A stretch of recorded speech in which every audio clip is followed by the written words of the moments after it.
व्हिडिओमध्ये. आणि थंबनेलवरून तुमच्या लक्षात आलंच असेल की आज मी तुमच्यासोबत काय शेअर करणार आहे. अगदी बरोबर, तुम्ही ओळखलं ते अगदी बरोबर आहे. आज मी तुमच्यासोबत शेअर करणार आहे माझी गोल्डची ज्वेलरी. तर जराही वेळ न घालवता आपण व्हिडिओला सुरुवात करूया. आता मी तुम्हाला दाखवणार आहे सर्वात पहिला माझं लॉंग मंगळसूत्र, जे की मला लग्नात सासरकडून घातले गेलेलं आहे. आता मी तुमच्यासोबत शेअर करते ते.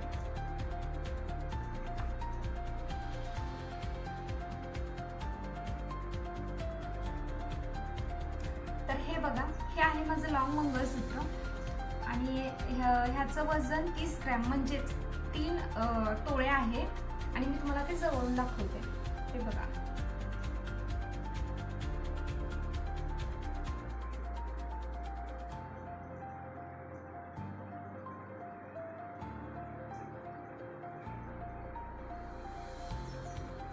खूप सुंदर आहे. आणि पूर्ण ह्याचे जे म्हणजे अजिबातच ते साखळी नाहीये. पूर्ण हे बघा, सोन्याची पट्टी आहे. पूर्ण ही पूर्ण सोन्याची पट्टी आहे.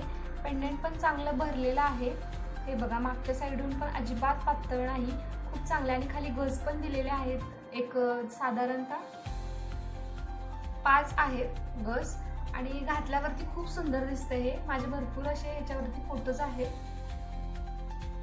हे बघा, खूप छान आहे हे मंगळसूत्र. माझ्या लग्नामध्ये मला साधारण ते म्हणजे आमचं बैठक ज्या वेळेस असते लग्नाची, त्यावेळेस ठरलं होतं की मला 2.25 तोळे वगैरे सोनं घालायचं. पण आपण ज्यावेळेस सोन्याच्या दुकानात जातो त्यावेळेस आपलं कमी जास्त हे सोनं होतच असतं. तसंही माझंही झालं. माझं मंगळसूत्रच फक्त 3 तोळ्याचं झालं होतं. आणि नंतरचं जे माझं शॉर्ट मंगळसूत्र आहे ते तुमच्यासोबत मी शेअर करणारच आहे. ते पण माझं 1.25 तोळ्याचं झालं होतं. त्यानंतर अंगठी वगैरे सगळ्या गोष्टी म्हणजे जवळपास मला 5 ते 5.5 तोळ्याकडे माझं सगळं म्हणजे गेलं होतं. दुसरी जी ज्वेलरी आहे ती आहे मिनी मंगळसूत्र. हे माझं डेलीचं यूजचंच मंगळसूत्र आहे. खूप छान क्वालिटी आहे ह्याची पण. आणि ह्याची लेंथ साधारण ते इथपर्यंत, म्हणजे हे जे मंगळसूत्र घातलं आहे ना इथपर्यंत येते. आणि खूप सुंदर आहे वाट्या वगैरे, ते बघू शकता तुम्ही. आणि मागच्या साईडला थोडेसे काळे मणी आहेत त्याच्यामध्ये. आणि पूर्ण असं म्हणजे साखळी टाईप आहे हे मंगळसूत्र. आणि हे मंगळसूत्र 1.25 तोळ्याचं आहे. तर नेक्स्टची जी ज्वेलरी आहे ती आहे नेकलेस. त्याच्यासोबत एक किस्सा पण आहे, तो मी तुमच्यासोबत शेअर करणार आहे. तर आधी आपण ज्वेलरी बघूया.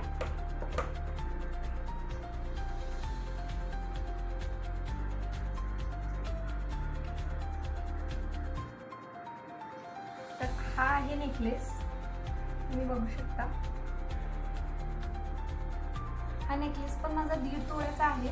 आणि ह्या नेकलेस सोबतचा किस्सा असा आहे की हा नेकलेस मला माझ्या म्हणजे सानूच्या बाबांनी मला हा नेकलेस पहिल्या दिवाळीच्या पाडव्याला गिफ्ट केला होता. मला माहिती नव्हतं ते एवढं मोठं माझ्यासाठी गिफ्ट देणार आहे. पण त्यांनी मला सरप्राईज म्हणून हा नेकलेस गिफ्ट केला होता पहिल्या दिवाळीच्या पाडव्याला. आता नंतरची जी ज्वेलरी आहे ते आहेत इयरिंग्स, म्हणजे टॉप्स विथ वेल आहेत ते. आणि ते सुद्धा मला सानूच्या बाबांनी दिवाळीलाच गिफ्ट केलेले आहेत. आणि ते तुमच्यासोबत आता मी शेअर करते. हे बघा, अशा टाईपमध्ये आहेत ते.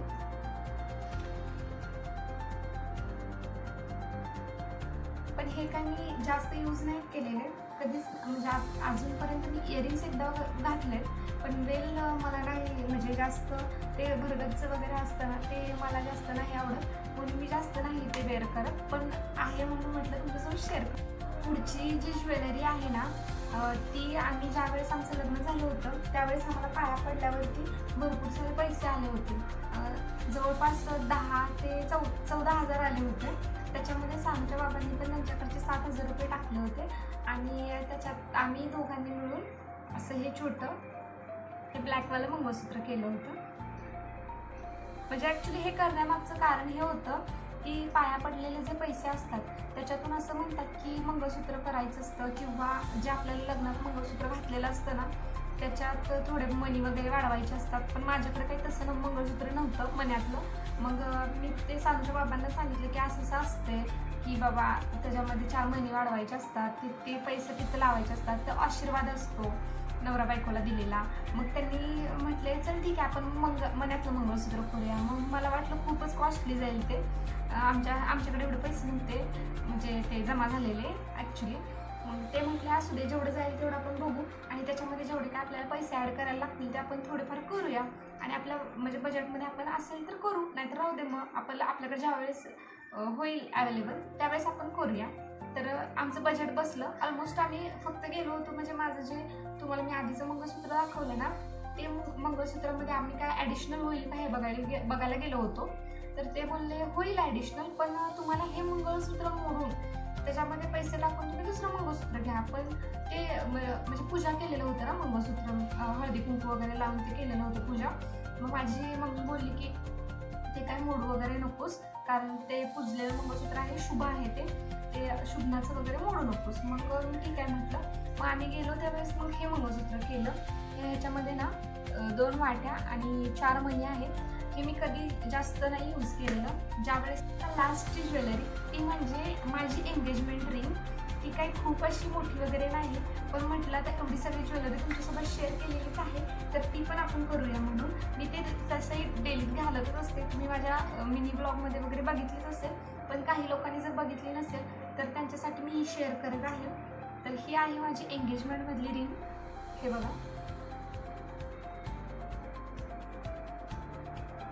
हे बघा.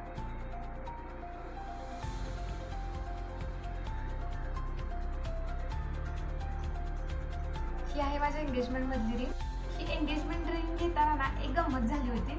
आपली जी एंगेजमेंट रिंग असते ना ती असते आपल्या डाव्या बोटामध्ये, बरोबर. मग डाव्या बोटामध्ये मी घेताना काय केलं होतं, रात्र झालेली खूप, त्याच्यामुळं घेताना मलाही लक्षात आलं नाही आणि ते जे समोरचे जे विक्रेते होते म्हणजे जे दाखवणारे होते ना सेल्समन वगैरे, त्यांच्याही लक्षात आलं नाही. मी डाव्या बोटाचं माप घेण्याच्या ऐवजी उजव्या बोटाचं माप घेतलं होतं आणि उजव्या बोटाच्या मापाने मी ती रिंग परचेस केली. आणि करताना असा प्रॉब्लेम झाला की घालताना ज्यावेळेस आमचं एंगेजमेंट होती त्यावेळेस कळलं मला की इकडे तर फिट बसत होती ती रिंग, पण इकडे म्हणजे लूज पडत होती, अशी खाली पडत होती. मग मी ती रिंग मला वाटते बरेच 1 वर्षभर तर ना मी ह्याच बोटात घालून ठेवली होती, कारण मला ती भीती वाटायची की खाली पडली वगैरे तर मग काय करायचं. पण जरा थोडंफार माझी डिलिव्हरी वगैरे झाली आणि डिलिव्हरी झाल्यानंतर मला थोडंसं तब्येत वगैरे माझी चांगली बनली, त्याच्यामुळे आता ह्या सर्व ज्वेलरी तुमच्यासोबत मी शेअर केलेली आहे. माझी ही ज्वेलरी तुम्हाला पर्सनली आवडली का मला कमेंट करून नक्की सांगा. आणि माझ्या चॅनलला जर तुम्ही सबस्क्राईब केलं नसेल तर आता सबस्क्राईब करा, कारण असेच नवनवीन व्हिडिओज माझ्याशी रिलेटेड मी तुमच्यासोबत शेअर करणार आहे. आणि तुम्हालाही माझा व्हिडिओ तुम्ही पूर्ण वेळ काढून बघितला यासाठी मी तुमची खूप खूप आभारी आहे. भेटू अशाच पुढच्या एका इंटरेस्टिंग व्हिडिओमध्ये. तोपर्यंत बाय.